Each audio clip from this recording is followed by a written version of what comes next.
Coucou tout le monde, je voulais vous faire une surprise.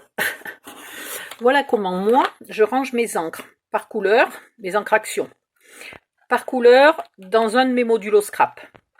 Voilà, tout simplement. Alors il y a pour ici quand j'ai pas beaucoup de couleurs identiques et des plus grands tiroirs pour quand j'en ai beaucoup.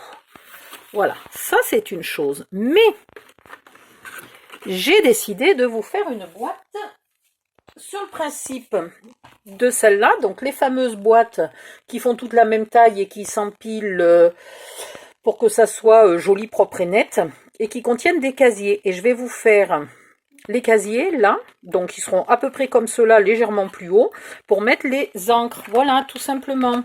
Donc là, vous mettez sur un étage, vous mettez une série complète, puisqu'il y a 6 paquets de 4 encres.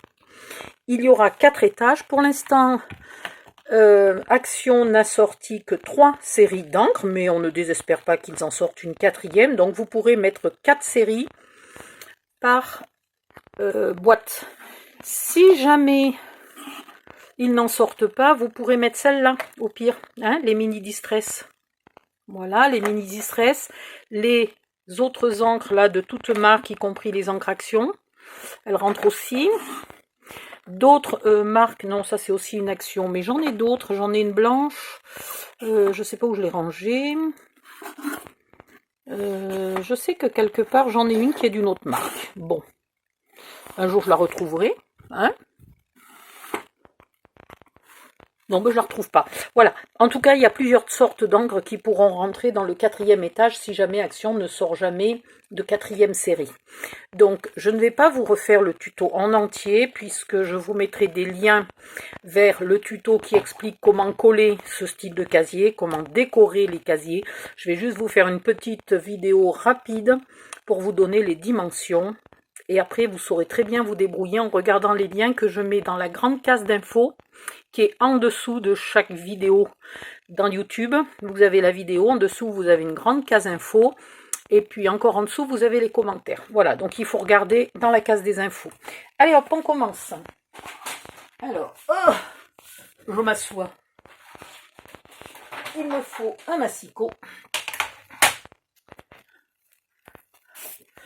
et du papier 160 grammes, Clairefontaine, tac zim boum. Et après il vous faudra des blocs. Alors n'importe quel bloc, hein, pourvu qu'il soit quand même épais. C'est vrai que le 250 grammes, la style Action, si vous voulez faire, qu'est-ce qu'on a, Stamperia, ceux de Stamperia font moins de 200 grammes, etc. Ça peut être un peu limite. Recouvrir l'extérieur de votre boîte avec un très joli papier un peu plus cher, c'est une très bonne idée.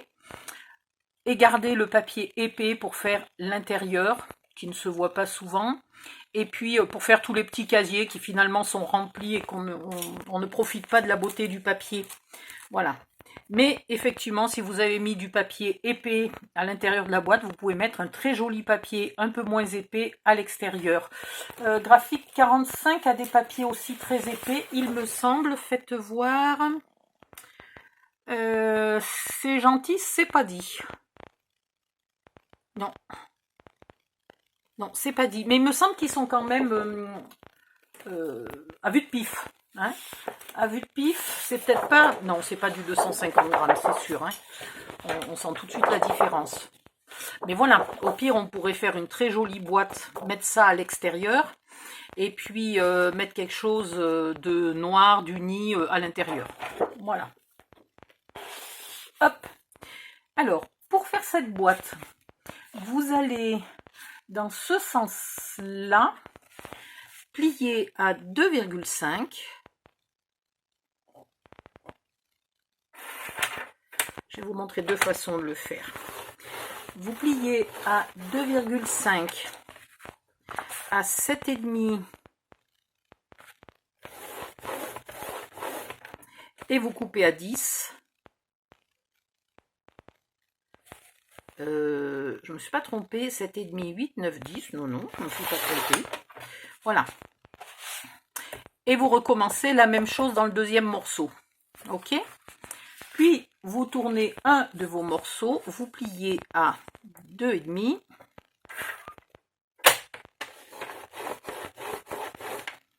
vous pliez à 7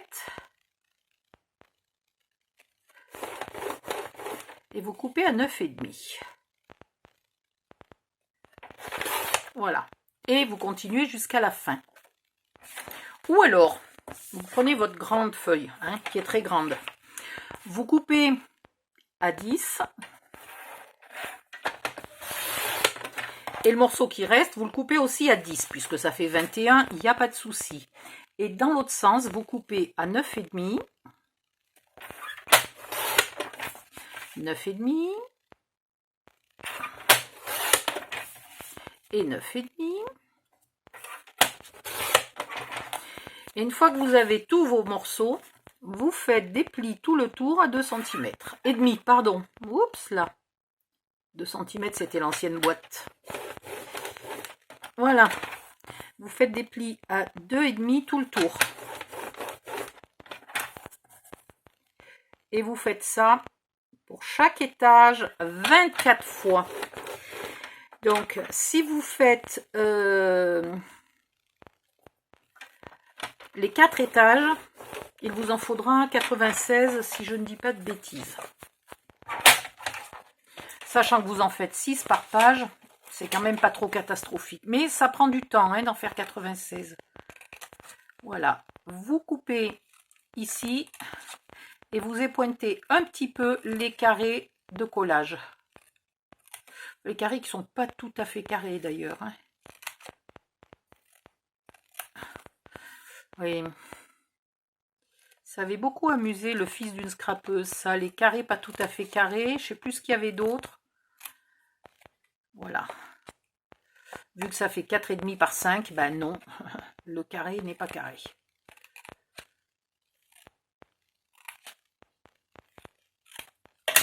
Voilà.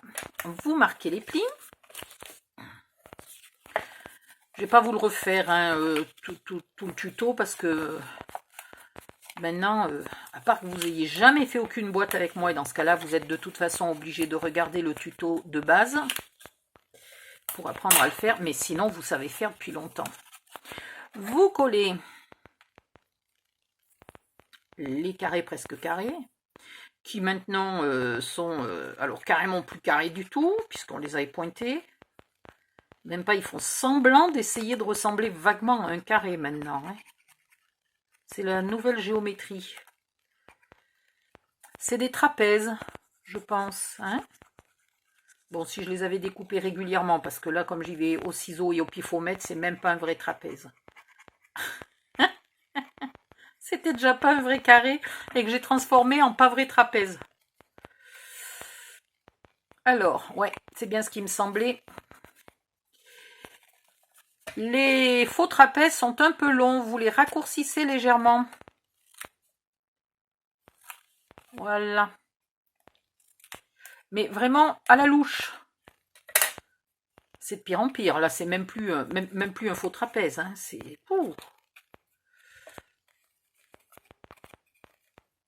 Et voilà. Vous en faites 24. Vous ferez attention quand vous les collez. Là, vous avez le côté à 4,5. Là, vous avez le côté à 5.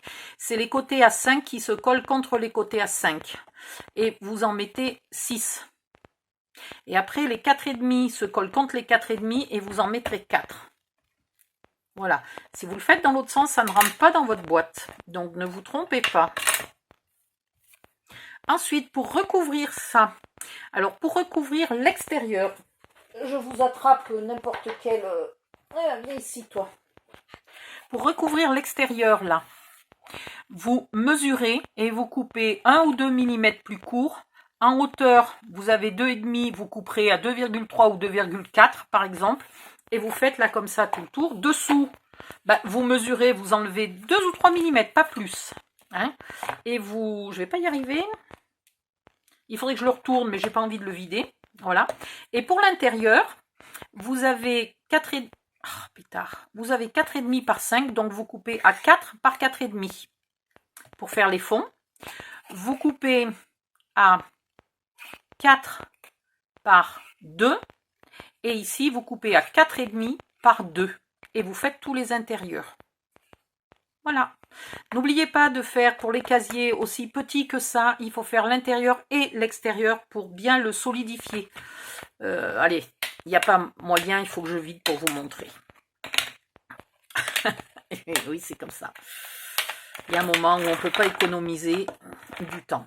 Regardez, là, vous voyez, le moins qu'on puisse dire, c'est que ma boîte est très souple. Regardez celle-là. J'appuie beaucoup plus fort et ça bouge à peine. Et si on regarde, voilà, alors que là, on sent bien que ça c'est mou, ça c'est dur. Voilà, et il bouge presque pas mon casier. Hein. Voilà. J'ai du mal, on peut pas le courber là. Je veux bien. Si je force beaucoup, si c'est du papier, donc si je force beaucoup, mais là quand même, je force déjà pas mal et ça se casse pas. Voilà. Donc, vous collez dans le bon sens, vous voyez, là, le 4,5 est de ce côté-là, et le 5 est là. Hein, il se colle comme ça.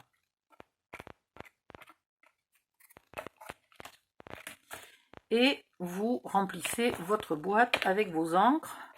Là, je remplis avec de la poudre. Vous faites 4 étages. Après, vous regardez le tuto de la boîte. Vous faites votre boîte et vous empilez vos 4 étages dans la boîte. Et vous avez toutes les encres avec de la marge pour la prochaine collection. Si jamais Action faisait encore plus de collections, eh ben, au pire, de temps en temps, vous refaites une boîte et vous continuez d'empiler. Voilà. C'est tout ce que j'avais à vous dire. C'est vraiment un tuto super court. Hein. Par contre, il va y avoir plein de liens vers les autres vidéos, celles qui expliquent comment coller, décorer, etc., comment tout finir les casiers, et celles qui expliquent, bien entendu, comment faire la boîte avec les dimensions de la boîte. Voilà, je vous laisse. Donc, je vous rappelle, c'est des carrés de 10 par 9,5 avec tout le tour des bords de 2,5, tout le tour des plis à 2,5. Voilà, pas plus compliqué que ça. Bisous, bye bye, à bientôt.